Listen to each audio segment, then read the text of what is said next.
Now,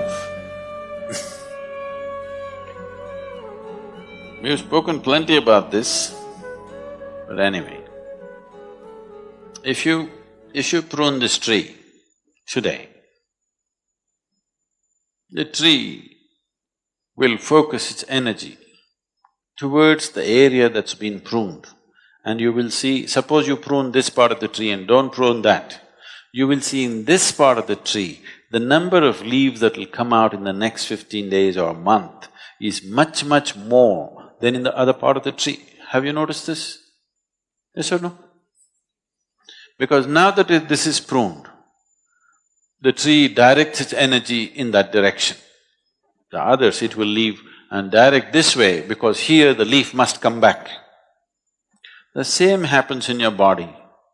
If you suddenly remove this hair, then you will see the energies will move in that direction. So people who are doing certain type of sadhana want that to happen. So people don't just shave their head whenever they feel like it. On the darkest night of the month, which is called as the Shivaratri, the 14th day of the moon's phases, one day before Amavasya, on that day they shave because on that day and the Amavasya day and the next day, when the energies are… naturally there is an upsurge of energy in the human system, we want to accelerate that a little more. So on that day it is taken off because there is sadhana attached to that.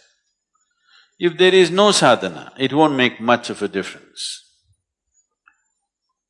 Some of you may know that, particularly ladies who have never shaved their head in their life, suddenly one day if they go and shave their hair, they will become mentally imbalanced because excessive energy in that direction they are not able to handle.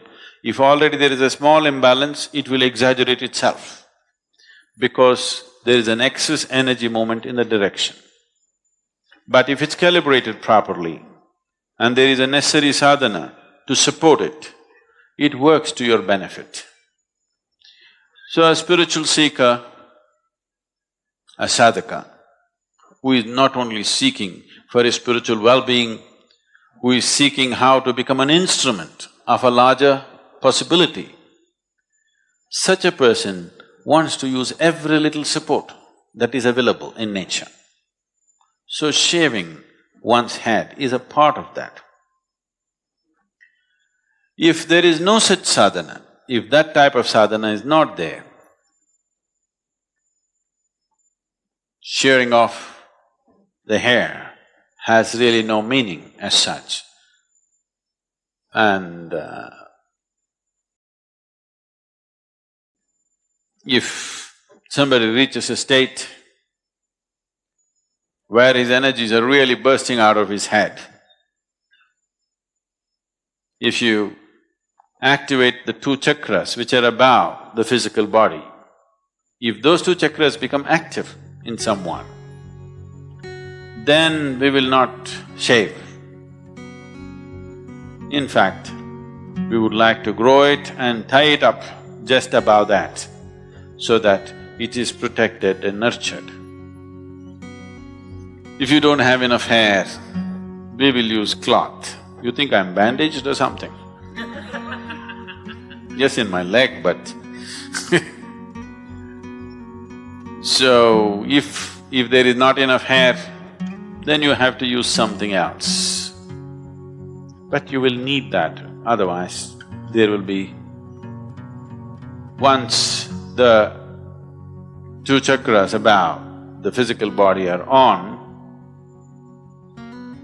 it's a phenomenal possibility, but it also makes your physical body little fragile. It tends to draw more than it should. And this is the reason lot of yogis die before they're 35.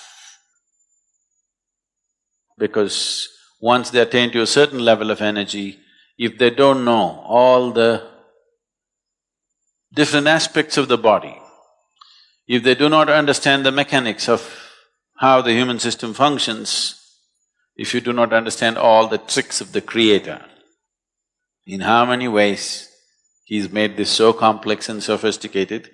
Because sophistication is not just to make it complicated. Sophistication means there are more possibilities than simplistic machine. This is a highly sophisticated machine, so once the energies have topped off, then it needs to be protected. If you have thick, long hair, that could be made use of. It's a natural garment. If you don't have, or if you're afraid you will lose your hair, then you dreadlock it.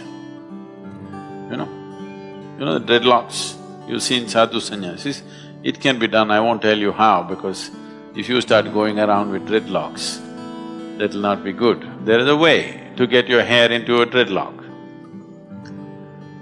So you do that.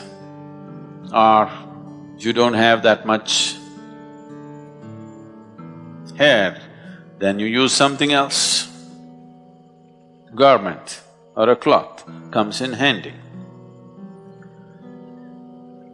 The nature of the body is such, the volume of energy that one neuron consumes in the body, in the brain, is many fold more than what one cell in the body consumes. So, in terms of the physical structure, how the energy consumption is distributed. You can see this yourself. If somebody worries about something, they will lose weight. The best ways to lose weight is worry about something. You know that, isn't it? Yes or no?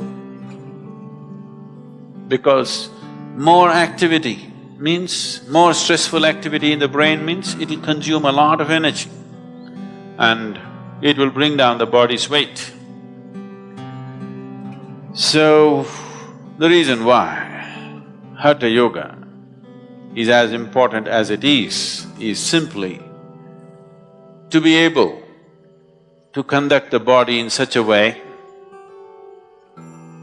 that your energies are well rooted in your physicality before you attempt higher possibilities.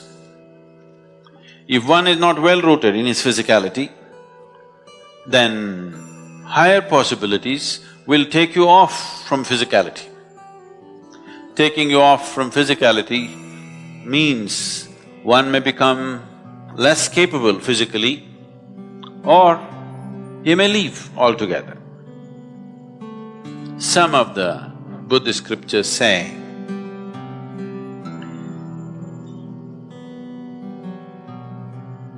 Gautama, before his enlightenment, walked like a man. After his enlightenment, he walked like a woman. What they're trying to say is, the body became less. Physically, definitely a male body is little more than a female body. So he became little less. So he lost his manly capabilities and became soft because his energy shifted to a different dimension. That's what they're trying to say.